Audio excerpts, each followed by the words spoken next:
வரஹ்மத்துல்லாஹி வபரகாத்துஹு. நஹ்மதுஹு வ நுஸல்லி அலா ரசூலிஹில் கரீம். அம்மா பஅத். ஃபக்கத் கால அல்லாஹு தஆலா ஃபில் குர்ஆனில் அஸீம் வ ஃபில் ஃபுர்கானில் ஹமீத். பஅத அஊது பில்லாஹி மினஷ் ஷைத்தானிர் ரஜீம். பிஃபத்லி பிஸ்மில்லாஹிர் ரஹ்மானிர் ரஹீம். ருபமா யவத்துல்லதீன கஃபரூ லவ் கானூ முஸ்லிமீன். சதகல்லாஹுல் அலியுல் அஸீம் வ சதக ரசூலுஹுன் நபியுல் கரீம். வகால நபீனா முஹம்மதுன் ஸல்லல்லாஹு அலைஹி வஸல்லம் யக்ரஹுன் நௌம கப்லல் இஷாஇ வல் ஹதீஸ பஅதல் இஷாஇ அவ் கமா கால அலைஹி ஸலாத்து வஸலாம். புகழும் புகழ்ச்சியும் ஏக இறைவன் அல்லாஹ் ஒருவனுக்கே உரித்தாகட்டுமாக. மேலும் நம் உயிரிலும் மேலான கண்மணி நாயகம் ஸல்லல்லாஹு அலைஹி வஸல்லம் அவர்களின் மீதும் அவர்களினுடைய வாழ்க்கையை சற்றும் பிசகாமல் பின்பற்றி வாழ்ந்து மறைந்த உத்தம சத்திய சகாபாக்கள், தாபிஈன்கள், தபா தாபிஈன்கள், நாதாக்கள், சுகதாக்கள், வலிமார்கள், மேலும் இந்த ஜும்மா மஜ்லிஸிலே அமர்ந்திருக்கக்கூடிய நாம் நம்மை சேர்ந்த அனைவர்களின் மீதும் அல்லாஹ்வின் சாந்தியும் சமாதானமும் என்றென்றும் குன்றாமல் நின்று நிலவட்டுமாக. ஆமீன். சங்கை பொருந்திய அல்லாஹ்வின் நல்லடியார்களே, நான் இந்த ஜும்மாவினுடைய உரையிலே ஈமான் சரிந்த இளைஞர்கள் என்று பேச ஆசைப்படுகிறேன். இந்த ஜும்மாவினுடைய நேரத்திலே, இந்த ஜும்மாவினுடைய உரையிலே ஈமானை இழந்த இளைஞர்கள் என்று நான் பேசுவதற்கு காரணம், இன்றைய சமூகத்தில் உள்ள இளைஞர்களினுடைய சூழ்நிலைகளும் அவர்களினுடைய வாழ்க்கை முறையும் அவர்களினுடைய வாழ்க்கை அமைப்பும் முக்கியமான காரணம். இன்னைக்கு எத்தனையோ இளைஞர்களை பார்க்குறோம், காதலுக்கு அடிமை, மதுவிற்கு அடிமை, ஆன்லைனுக்கு அடிமை, கேம்ஸில் அடிமை, இந்த மாதிரி ஒவ்வொரு விஷயத்திலும் ஒவ்வொரு இளைஞன் அடிமையாக்கப்பட்டு இருக்கிறான். அது மட்டுமல்லாமல் எத்தனையோ விஷயங்களில் இந்த இளைஞன் ஈமானை விட்டும் ஈமானிற்கு மாற்றமான விஷயங்களில் தன்னை ஈடுபடுத்தி கொண்டு ஈமானை இழந்த செல்வத்தை இழந்த பிச்சைக்காரனை போன்று ஈமானை இழந்த முஸ்லிம்களினுடைய பிச்சைக்காரனாக இன்னைக்கு எத்தனையோ இளைஞர்கள் வழிகேட்டிலே சென்று கொண்டு இருக்கிறார்கள். அல்லாஹ் நபி ஸல்லல்லாஹு அலைஹி வஸல்லம் அவர்களுக்கு கொடுத்த ஒரு அற்புதங்களிலே மிகச் சிறந்த ஒரு அற்புதம் என்ன தெரியுமா? இந்த குர்ஆன். சங்கை பொருந்தியவர்களே, இந்த குர்ஆனிலே இந்த உலகத்திலே என்னென்னவெல்லாம் இருக்கிறதோ, இந்த உலகம் அழிந்ததற்கு பின், இந்த உலகம் தோன்றுவதற்கு முன் என்னென்னெல்லாம் இருந்ததோ, என்னென்னெல்லாம் நடந்ததோ அனைத்தும் இந்த குர்ஆனிலே எழுதப்பட்டிருக்கிறது. சங்கை பொருந்தியவர்களே, ஆதம் அலைஹிஸ்ஸலாம் அவர்கள் முதல் இறுதி மனிதர் வரை எல்லாரை பற்றியும் இந்த குர்ஆன் நம்மிடத்திலே பேசிக்கொண்டு இருக்கிறது. இந்த குர்ஆன் இளைஞர்களினுடைய வாழ்க்கை முறையை பற்றியும் பேசுகிறது. குர்ஆனிலே யூசுப் அலைஹிஸ்ஸலாத்து வஸ்ஸலாம் அவர்களுடைய வரலாறு மிக அற்புதமான ஒரு வரலாறு. யூசுப் அலைஹிஸ்ஸலாம் அவர்களுடைய வரலாறுகளை பார்த்தோம் என்று சொன்னால், ஒரு லட்சிய வேங்கை, உயர்ந்த குறிக்கோள், இறையச்சம், வாய்ப்புகள் வந்து மடியில் விழுந்தும் தவறு செய்யக்கூடாது என்ற சுய ஒழுக்கம் நிறைந்த ஒரு வாலிபன் எப்படியெல்லாம் அவனுடைய வாழ்க்கையை சீர்படுத்தி கொள்ள வேண்டுமோ, ஒரு வாலிபன் எப்படியெல்லாம் அவனுடைய வாழ்க்கை நெறிகளை அமைத்து கொள்ள வேண்டுமோ அதற்கு எல்லாம் ஒரு முன்மாதிரியாக யூசுப் அலைஹிஸ்ஸலாத்து வஸ்ஸலாம் அவர்களுடைய வரலாறு நமக்கு திகழ்கிறது. அது மட்டுமல்லாமல் குர்ஆனிலே இளம் வயது இப்ராஹிம் அலைஹிஸ்ஸலாத்து வஸ்ஸலாம் அவர்களை பற்றி அல்லாஹ் கூறுகிறான். வாலிப வயதை அடைந்த யூசுப் அலைஹிஸ்ஸலாத்து வஸ்ஸலாம் அவர்களை பற்றி அல்லாஹ் கூறுகிறான். நெஞ்சுரத்தோடு போராடிய 30களின் வயதில் மூசா அலைஹிஸ்ஸலாத்து வஸ்ஸலாம் அவர்களினுடைய வாழ்க்கை முறையை அல்லாஹ் பேசுகிறான். எல்லா திசைகளிலும் உலகத்தை திறந்த ஈசா அலைஹிஸ்ஸலாத்து வஸ்ஸலாம் 20 வயதில் உலகத்தை திறந்த ஈசா அலைஹிஸ்ஸலாத்து வஸ்ஸலாம் அவர்களை பற்றி, அவர்களுடைய இளமை காலத்தை பற்றி அல்லாஹ் குர்ஆனிலே பேசுகிறான். நபிமார்கள் மட்டுமல்ல, ஹஜ்ரத் லுக்மான் அலைஹிஸ்ஸலாத்து வஸ்ஸலாம் நபி கிடையாது. அவர்கள் தன்னுடைய இளம் வயதான மகனுக்கு அவர்கள் செய்த உபதேசத்தை அல்லாஹ் குர்ஆனில் கூறுகிறான். காரணம், இந்த சமுதாய மக்கள் முஹம்மது நபி ஸல்லல்லாஹு அலைஹி வஸல்லம் அவருடைய உம்மத்திலே வாழக்கூடிய இந்த இளைஞர் சமூகம் சீர்கேடின் பக்கம் சென்றுவிடக் கூடாது என்ற ஒரே நோக்கத்திற்காக அல்லாஹ் பல்வேறு இடங்களிலே இளைஞர்களை பற்றி, இளைஞர்களுக்கு வரக்கூடிய சோதனைகளை பற்றி, அவர்கள் எப்படி தங்களுடைய வாழ்க்கை முறையை அமைத்து கொள்ள வேண்டும், அவர்களுக்கு ஒரு முன்மாதிரியான ஒரு வரலாறுகளை அல்லாஹ் ஏற்படுத்தி இருக்கின்றான். அது மட்டுமல்லாமல் யூசுப் அலைஹிஸ்ஸலாத்து வஸ்ஸலாம் அவர்களுடைய வரலாறை எல்லாம் நான் பார்த்தோம் என்று சொன்னால் மிக அற்புதமான ஒரு வரலாறு. நமக்கெல்லாம் தெரியும், 11 சகோதரர்கள் பொறாமையினால் கிணத்துல தூக்கி போடுவாங்க. கிணத்துலேருந்து ஒரு வாணிப கூட்டம் எடுத்துகிட்டு போவோம். அங்கேருந்து ஒரு அரசர்கிட்ட விற்பாங்க. அங்கே அந்த அரண்மனைக்கு போனால் அந்த அரசருடைய மனைவி யூசுப் அலைஹிஸ்ஸலாத்து வஸ்ஸலாம் அவருடைய அழகை கண்டு அவர்களுடைய அழகிலை மயங்கி அவர்களை துரத்த ஆரம்பிப்பார். எங்கேயும் சேவல் கோழியை துரத்தி கேள்விப்பட்டோம். ஆனால் யூசுப் அலைஹிஸ்ஸலாம் காலத்தில் கோழி சேவலை துரத்த மாதிரி கதை.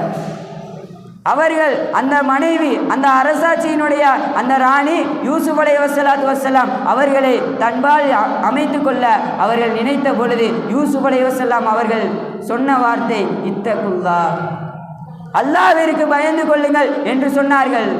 அதன் காரணமாக அவர்களுக்கு பிற்காலத்திலே பல ஆட்சிகள், அவர்களுடைய செல்வங்கள் அவர்களுடைய காலு கடியிலே வந்து குவிந்தது. இது போன்று பல வரலாறுகள் நீளும்.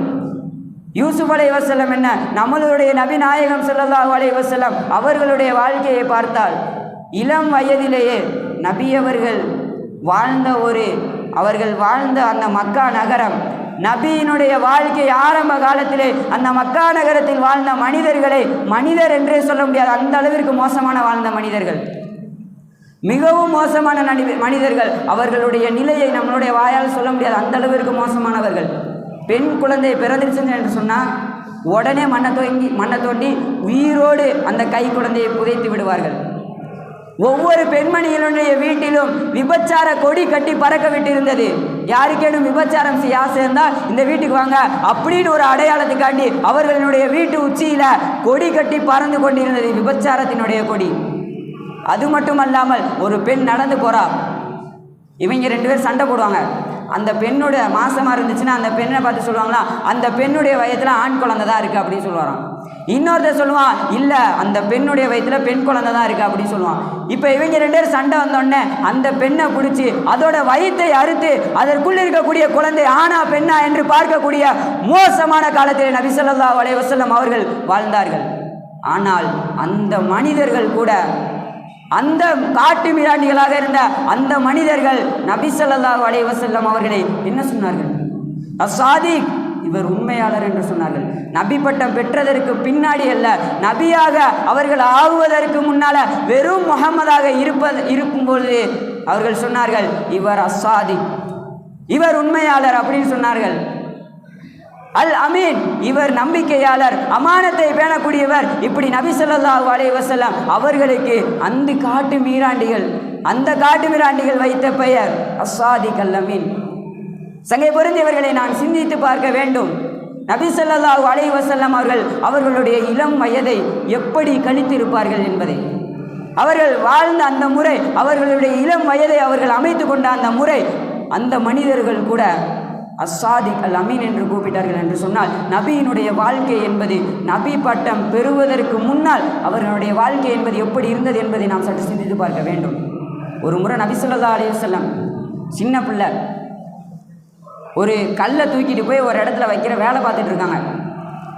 வேலை பார்த்துக்கிட்டு இருக்கும் பொழுது கல்லை தலையில் வச்சு இப்படி கையை வச்சு கொண்டு போய்கிட்டு இருக்காங்க. அவங்களுடைய வேட்டியில் இருக்கக்கூடிய இடுப்பில் கட்டி இருக்கிற அந்த துணி அவிழ்ந்து விழுகுது.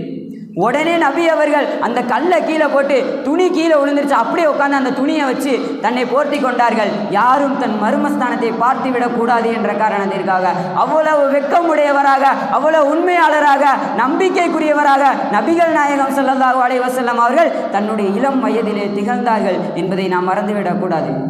இன்னும் எத்தனையோ சொல்லலாம். இன்னும் எத்தனையோ பெரியார்கள், எத்தனையோ வலிமார்கள், எத்தனையோ உலமாக்கல்கள், எத்தனையோ ஆலிம்கள், இமாம்கள், இவர்களை பற்றியெல்லாம் பார்த்தோம் என்று சொன்னால், இந்த சமூகத்திலே சிறந்திருக்கிறார்கள் என்று சொன்னால் அவர்களுடைய இளம் வயதை அவர்கள் சரியாக பயன்படுத்தியதன் காரணமாகத்தான் அவர்கள் இவ்வளோ பெரிய உயரத்தை அடைந்திருக்கிறார்கள் என்பதை நாம் மறந்துவிடக்கூடாது.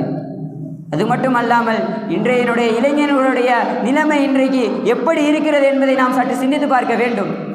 இன்றைக்கி இருக்கிற இளைஞர்களெல்லாம் பார்த்தோம்னா ஒரு நைட்டு ஒரு 11 மணி ஆயிடுச்சுன்னா தான் அவனுக்கு அப்படியே ஒரு ஃப்ரெஷ் வருது. நைட்டு 11 மணி ஆனால் தான் அவனுக்கு ஒரு ஃப்ரெஷ்னஸ்ஸே வருது. அப்போ தான் அவர் சுறுசுறுப்பாக இருக்கான். திருடன் நைட் நேரத்தில் சந்தோஷப்படுவான். ஏன்?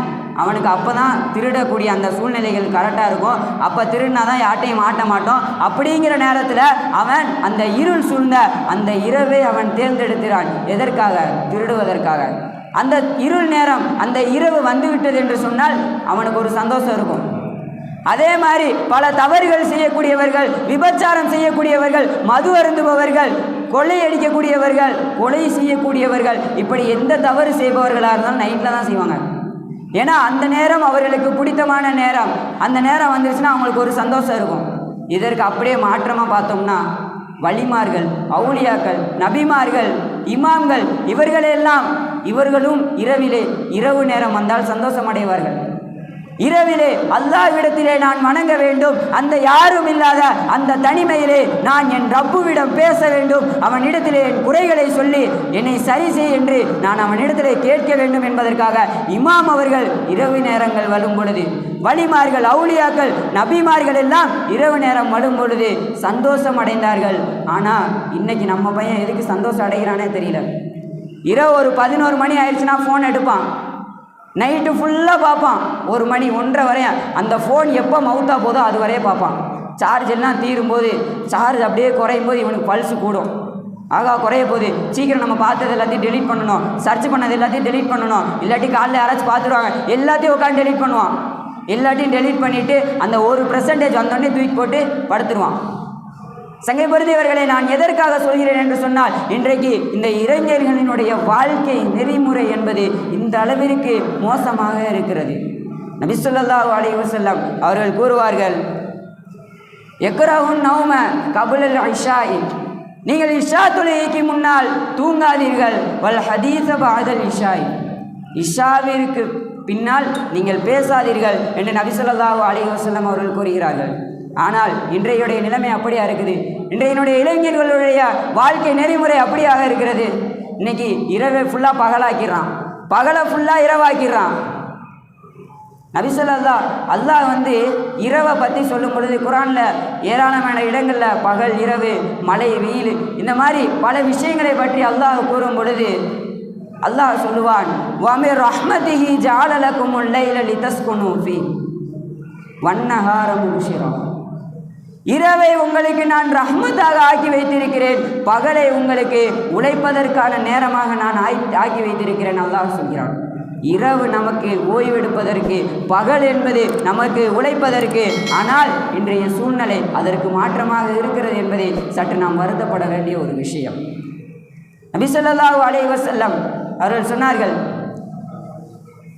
பூரிக அலா உம்மதி ஃபி புகூரிஹா, என்னுடைய உம்மத்தினர்களுக்கு பரக்கத் என்பது அதிகாலையில் இறக்கப்படுகிறது என்று நபி ஸல்லல்லாஹு அலைஹி வஸல்லம் சொன்னார்கள். ஆனால் இன்னைக்கு நம்ம பையன் எந்திக்கிறதே 10 மணிக்கு, பரக்கத் அப்புறம் பைபாஸில் போயிடும். இன்னைக்கு எந்திக்கிறதே 10 மணிக்கு. அப்போ எங்கேருந்து பரக்கத் வரும்? எங்கேருந்து அவனுடைய வாழ்க்கை பரக்கத் இருக்கும்? அவனுடைய ரிஸ்கில் எங்கே பரக்கத் இருக்கும்? ஆக சங்கை பொருந்தியவர்களே, நம்மளுடைய வாழ்க்கையை நாம் நெறிப்படுத்த வேண்டும். இன்றைக்கி நிறைய இளைஞன்லாம் வித்தியாசமாக போயிட்டான். சில பேர்லாம் வேலைக்கே போகாமல் இருப்பான், நல்லா படிச்சிருப்பான், எல்லாமே நல்லா திறமையாக இருப்பான், வேலைக்கே போக மாட்டான். ஏன்னா அவன் என்ன படித்தானோ, அவன் என்ன டிகிரி வாங்கினானோ, அவன் எதை பற்றி படித்தானோ, எந்த டிபார்ட்மெண்ட்டை பற்றி படித்தானோ அந்த இதுக்கு தான் நான் போகணும். ஒருத்தன் என்னை இன்டர்வியூ எடுக்கணும், நான் அதில் பாஸ் ஆகணும், அடுத்தவனை என்னை செலக்ட் பண்ணணும், அதுக்கடுத்து நான் அந்த வேலைக்கு போகணும் அப்படின்னு ஆசைப்பட்டுட்டு வீட்டிலே உட்காந்துருப்பான்.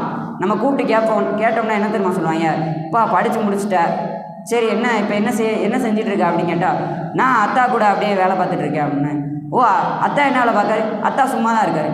ரைட்டு, முடிஞ்சிடும், அவ்வளோதான். அத்தாவும் சும்மா இருக்க, அத்தா கூட சேர்ந்து இவரும் சும்மா இருக்க. இந்த மாதிரி இளைஞர்களுடைய வாழ்க்கை என்பது எப்படி வாழ வேண்டும் என்று கூட தெரியாமல் இந்த அளவிற்கு நம்மளுடைய சமுதாயம் பின்தங்கி இருக்கிறது என்று சொன்னால், அதற்கு ஒவ்வொரு இளைஞனும் அவனுடைய இடத்தில் இருக்கக்கூடிய ஈமானை அவன் இழந்து விட்டது தான் மிக முக்கியமான ஒரு காரணம். இன்னைக்கு எத்தனையோ நபர்கள், ஒருத்தன் காதலில் அடிமையாக இருப்பான், ஒருத்தன் மதுவில் அடிமையாக இருப்பான், ஒருத்தன் கேம்ஸில் அடிமையாக இருப்பான். ஓடி விளையாட்டுற அடிமையாக இருந்தால் தப்பு கிடையாது. உட்காந்துட்டே கையை சுற்றுவான், உட்காந்துட்டே கையை சுற்றுறது, சுடுறாங்கிறது, வெட்டுறாங்கிறது, குத்துறாங்கிறது, இந்த இதில் அடிமையாக இருப்பான். இன்னொருத்தன் போதை பழக்கத்தில் அடிமையாக இருப்பான், இன்னொருத்தன் பணத்தில் அடிமையாக இருப்பான். இப்படி ஒவ்வொருத்தையும் ஒவ்வொரு விஷயத்தில் அடிமையாக இருப்பான். இதில் உச்சகட்டமான அடிமை என்ன தெரியுமா? ஆன்லைனில் அடிமையாக இருக்கிறது. இன்னைக்கு ஒருத்தன்ட்ட ஃபோன் இருந்துச்சுன்னா அவன் என்ன நினைக்கிறான்? பெற்றோரை இழக்க தயாராக இருக்கான் அவன்.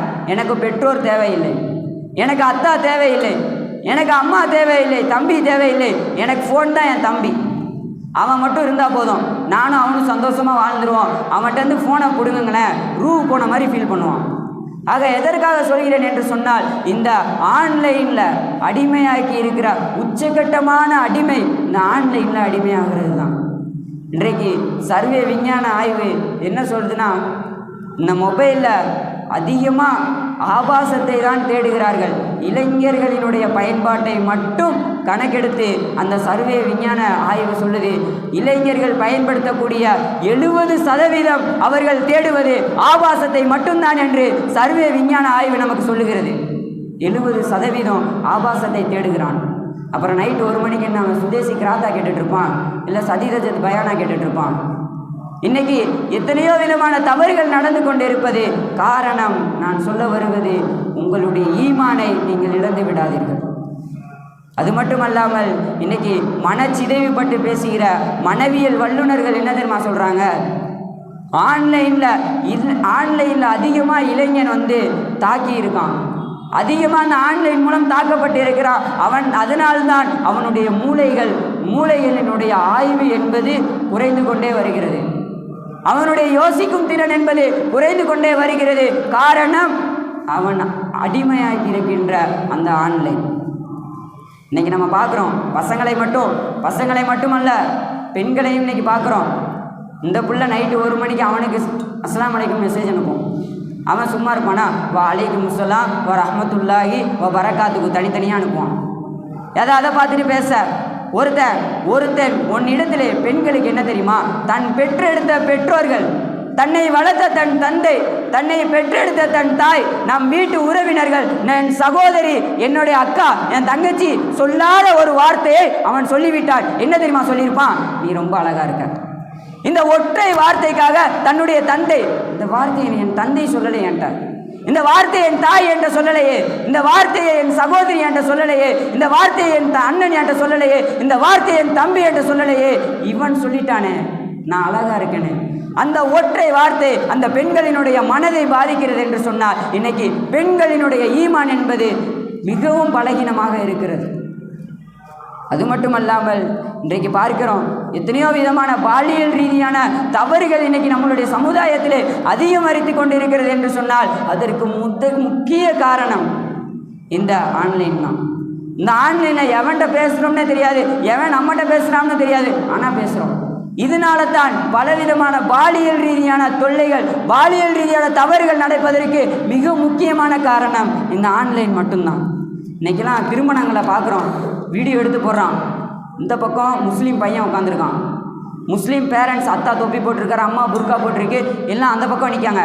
இந்த பக்கம் பொண்ணு இந்துக்கள் அந்த இதில் அவருடைய மதத்தில் இருக்கா, அம்மாட்ட புர்கா இல்லை, அப்பா பட்டை போட்டிருக்காரு, இப்படி அவருடைய மதத்தில் நிற்கிறாங்க. அங்கிட்டு மாப்பிள்ளை, இங்கிட்டு பொண்ணு கல்யாணம் பண்ணி வைக்கிறாங்க. அதை ஒரு வீடியோ எடுத்து ஆன்லைனில் பரப்புறது. ஆக நான் எதற்காக சொல்ல வருகிறேன் என்று சொன்னால், இன்னைக்கு இவன் இந்த மதம், இவள் இந்த மதம் என்று பார்ப்பது கிடையாது. கேட்டால் காதலுக்கு மதம் இல்லை, காதலுக்கு கண் இல்லை, இந்த மாதிரி சொல்லுவது. ஆக சங்கை பொருந்தியவர்களே, நான் எதற்காக சொல்கிறேன் என்று சொன்னால், யூத கிறிஸ்துவத்தினுடைய மதங்கள் நபி ஸல்லல்லாஹு அலைஹி வஸல்லம் அவருடைய காலத்தில் தௌராத் வேதமாக இருந்தபோது, நல்லா கவனிக்கணும், தௌராத் என்கிற வேதம் தௌராத் வேதமாக அல்லாஹ் எப்படி இறக்கினானோ அதே போன்று இருக்கக்கூடிய அந்த சூழ்நிலையில் ஒரு முஸ்லீம் ஒரு யூத கிறிஸ்துவ பெண்ணை கல்யாணம் பண்ணி கொள்ளலாம், அல்லது ஒரு யூத கிறிஸ்துவ ஆண் ஒரு முஸ்லீம் பெண்ணை கல்யாணம் பண்ணி கொள்ளலாம், அதற்கு தடை இல்லை. ஆனாலும் உமர் ரலியல்லாஹு அதை தடுத்தார்கள். நீங்கள் கல்யாணம் பண்ண வேண்டாம் என்று உமர் ரலியல்லாஹு அவர்கள் தடுத்தார்கள். ஏனென்று தெரியுமா? உமர் ரலியல்லாஹு அவர்கள் சொன்னார்கள், நீ கல்யாணம் பண்ணிட்டு, நீ யூத கிறிஸ்துவ பெண்ணை கல்யாணம் பண்ணிட்டு குழந்தையை கொடுத்துட்டு நீ வெளியூருக்கு போயிடுவ. அந்த பெண் அவளுடைய ஆதிக்கத்தில் மட்டும்தான் அந்த குழந்தைகளை வளர்ப்பாள். ஒரு பெண்ணுடைய ஆதிக்கத்தில் தான் அந்த குழந்தை வளர்கிறது. ஏன்னால் தந்தை எப்பொழுதுமே அந்த குழந்தை கூட இருக்கிறது கிடையாது. தாய் தான் முழு நேரமும் அந்த குழந்தை கூட இருக்கிறார்கள். அதனால் உமர் ரலியல்லாஹு அன்ஹு அவர்கள் அந்த பெண்மணி உன்னுடைய குழந்தைகளை வழித்தவர செய்திடுவார் என்று உமர் ரலியல்லாஹு அன்ஹு அவர்களை தடுத்தார்கள். அது அந்த காலத்திலே அப்படி இருந்துச்சு என்று சொன்னால் இந்த காலத்தில் நம்ம சொல்லவா வேணும்? இந்த காலத்தில் பார்த்தா ஒவ்வொரு ரிஜிஸ்டர் ஆஃபீஸ்லலாம் முதல்லலாம் ஒரு மாதத்துக்கு ஒருக்கா ஒரு 2 ஜோடிகள் பேர் வருமா. இந்த முஸ்லீம் பெண்ணுக்கும் இந்த இந்துக்கள் பெண்மணிக்கும் கல்யாணம் அப்படின்னு சொல்லி ஒரு போர்டில் எழுதி போட்டுருவாங்க. அதுக்கு முன்னாடி ஏதாச்சும் பிரச்சனை வந்தால் அவங்கள்ட்ட வந்து பேசிக்கலாம். ஒரு 15 நாளைக்கு முன்னாடி எழுதி போட்டுருவாங்க. இப்போ பார்க்குறோம், இப்போ ஒரு வாரத்தில் 92 தடவை 90 தடவை 90 ஜோடிகளுடைய பெயர் அந்த ரிஜிஸ்டர் ஆஃபீஸில் எழுதியிருக்குன்னா அதற்கு காரணம் நம்மளுடைய இளைஞர் சமுதாயத்தினுடைய ஈமான் குறைக்கப்பட்டது. ஸல்லல்லாஹு அலைஹி வஸல்லம் அவர்களுக்கே ஜாயிஸாக இருந்துச்சு. ஆனால் நபி ஸல்லல்லாஹு அலைஹி வஸல்லம் 11 மனைவியை கல்யாணம் பண்ணியிருந்தாங்க. ஒரு மனைவி கூட கிறிஸ்துவ பெண் கிடையாது. ஆக அல்லாமா இப்னு கசீர் ரஹ்மத்துல்லாஹி அலைஹி அவர்கள் மிகப்பெரிய வரலாற்று ஆசிரியர்கள், மிகப்பெரிய வரலாறுகளை தொகுத்தவர்கள். அவர்கள் ஒரு வரலாறு எழுதுவார்கள். முஸ்லீம்களினுடைய படை சிலுவை போர் நடக்குது. முதல் சிலுவை போர் அப்போ நடக்கும்போது முஸ்லீம்களினுடைய போரில் முஸ்லீம்கள் ஒரு கூட்டம் போகிறாங்க. அங்கிட்டிருந்து கிறிஸ்துவ சமூகத்தில் ஒரு கூட்டம் வரும்பொழுது இப்போ 2க்கும் போர் நடக்க போது முகாம் போட்டு தங்கியிருக்காங்க எதிர்த்தாப்புல. அந்த கூட்டத்தில் முஸ்லீம்களினுடைய கூட்டத்தில் ஒரு ஹாஃபில் இருக்கார்.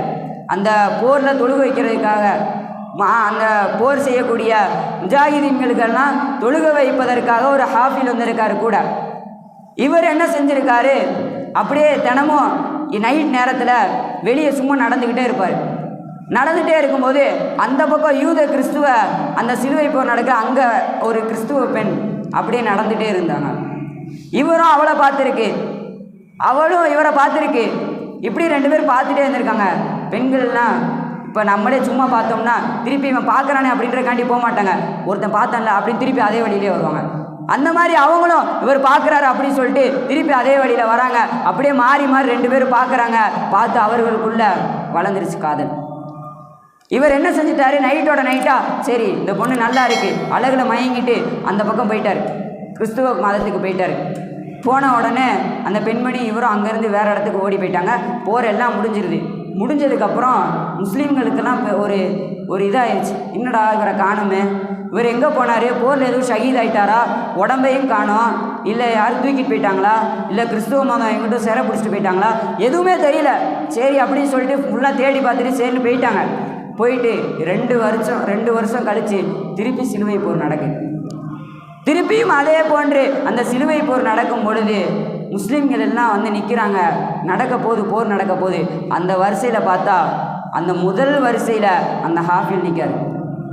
முதல் வரிசையில் கிறிஸ்துவ மதத்திற்காக முஸ்லீம்களை அழிப்பதற்காக அவர் அங்கே நிற்கிறாரு. முஸ்லீம்கள்லாம் பார்த்து கண்டுபிடிச்சிட்டாங்க. எப்பா நீ 2 ஆண்டுக்கு முன்னாடி இங்கே தொழுகை வைக்க வந்தவர் தானே, நீ இங்கே இருந்தவர் தானே, எப்படி அங்கே போன, என்ன ஆச்சு அப்படின்னு கேட்கும்பொழுது அவர் நடந்தெல்லாம் சொல்கிறாரு. இந்த மாதிரி ஒரு பொண்ணை பார்த்தேன், இந்த மாதிரி பிடிச்சிருந்துச்சி, ஓடி போயிட்டோம், கல்யாணம் பண்ணிட்டோம் அப்படின்னு. சரிப்பா உன்னுடைய உள்ளத்தில் இருந்த குரான் எங்க அப்படின்னு கேட்குறாரு. அப்பா அவர் சொல்கிறாரு, இல்லை நாங்கள் இந்த மாதிரி போனோம், இந்த மாதிரி அந்த பொண்ணு லவ் பண்ணிச்சு, நானும் லவ் பண்ணேன், அப்படியே கல்யாணம் பண்ணிட்டோம் அப்படின்னு. திருப்பியும் முஸ்லீம்கள் கேட்டார்கள், நாங்கள் அதை கேட்கவில்லை, உன்னுடைய உள்ளத்தில் இருந்த குரான் எங்கே அப்படின்னு கேட்கும் பொழுது அவர் சொல்கிறார், எனக்கு குரானை அல்லாஹ் பிடுங்கி விட்டான். ஒரே ஒரு வசனத்தை மட்டும் அல்லாஹ் என்னுடைய நாவிலே அடிக்கடி வர செய்கிறான். என்ன வசனம்பா அப்படின்னு முஸ்லீம்கள் கேட்கும் பொழுது அவர் சொன்னார், ரூபமாய வத்துல்லதீன கஃபரு லவ் கானு முஸ்லிமீன். முஸ்லீம்கள் கூட சில நேரங்களில், காஃபிர்கள் கூட சில நேரங்களில் முஸ்லீமாக நம்ம இருந்திருக்கலாமே அப்படின்னு ஆசைப்படுவார்களாம். அதான் இந்த குர்ஆனுடைய வசனம். இந்த வசனத்தை மட்டும் அல்லாஹ் என்னுடைய நாவுகளிலே திரும்ப திரும்ப வர செய்கிறான் அப்படின்னு அந்த ஹாஃபில் சொல்கிறார். இந்த வரலாற்றை எழுதி முடிச்சுட்டு அந்த இப்னு கசீர் ரஹ்மத்துல்லாஹி அலைஹி அவங்க அதுக்கு அடுத்து எழுதுகிறார்கள், இன்றைய சமூகத்திலிருந்து இந்த மாதிரி ஒரு சிக்கலில் மாட்டிக்கொண்ட எந்த இளைஞனும் திருப்பி வெளியே வருவது என்பது மிக கடினம் அப்படின்னு சொல்லி எழுதி அந்த வரலாறை முடிக்கிறார்கள். சங்கை பொருந்தியவர்களை நான் எதற்காக சொல்கிறேன் என்று சொன்னால், அந்த காலத்திலும் எல்லாம் இருந்திருக்குது. ஆனால் அந்த காலத்தை விட இந்த காலம் மிக மோசமாக இருக்குது. அதுக்குன்னு ஒரு தினம் February 14 அதுக்குன்னு ஒரு தினம், அதுக்குன்னு ஒரு நேரம், அதுக்குன்னு ஒரு கிஃப்ட்டு, அதுக்குன்னு ஒரு செலிப்ரேஷன், அதுக்குன்னு ஒரு பார்ட்டி. எதற்கு இதெல்லாம்? யாரு கற்றுத்தந்தது? நபி அவர்கள் வழிமுறையா? கிடையாது. இன்றைய இளைஞர் சமுதாயம் அவர்களுக்காக அவர்களே உருவாக்கி கொண்ட விஷயங்கள் தான் இது. ஆக சங்கை பொருந்தியவர்களே, நாம் அல்லாஹ்விடத்திலே அதிகமாக நாம் பாவ மன்னிப்பு கேட்க வேண்டும். அப்படிப்பட்ட இளைஞர்களை விட்டும் அல்லாஹ் நம்மளை பாதுகாக்க வேண்டும். அப்படிப்பட்ட இளைஞர்களை நாம் அவர்களை நேரான வழியில் நடத்தக்கூடிய பாக்கியத்தையும் அல்லாஹ்விடத்திலே நாம் கேட்க வேண்டும். அது மட்டுமல்லாமல் நம்மளுக்கு இடத்து வரக்கூடிய சந்ததியினருக்காக நாம் அதிகம் துஆ செய்ய கடமைப்பட்டு இருக்கிறோம். ஆனால் இந்த காலமே இந்த நம்ம வாழ்ந்து கொண்டிருக்கக்கூடிய இந்த நேரமே இவ்வளவு மோசமாக இருக்கிறது என்று சொன்னால் நம்மளுடைய சந்ததியினர் வரக்கூடிய நேரங்களில் எவ்வளவு மோசமாக இருக்கும். அல்லாஹ் அக்பர். நம்மளால் சிந்தனை கூட செய்து பார்க்க முடியவில்லை. அதுக்குத்தான் நபி அவர்கள் கற்றுத்தந்தார்கள், வாஸ்லிஹ் லீ ஃபீ துர்ரியத்தி, என்னுடைய சந்ததியை நீ சிறப்பாக்கவே எப்படின்னு அல்லாஹ்விடத்திலே அவர்கள் அதிகமாக கேட்க சொல்லியிருக்கிறார்கள். ஆக சங்கை பொருந்தியவர்களே, இளைஞர்களினுடைய வழிகேடுகளை விட்டும் அல்லாஹ் நம்மளையும் நம்மளுடைய சகோதர சகோதரிகளையும் பாதுகாத்து அருள் புரிவானாக. நாம் எதை கேட்டோமோ எதை சொன்னோமோ அதன்படி அமல் செய்யக்கூடிய பாக்கியத்தை வல்லோன் அல்லாஹ் உங்களுக்கும் எனக்கும் தந்த அருள் புரிவானாக. வாஹிர் தஅவானா அல்ஹம்துலில்லாஹி ரப்பில் ஆலமீன். அஸ்ஸலாமு அலைக்கும் வரஹ்மத்துல்லாஹி வபரகாத்துஹு.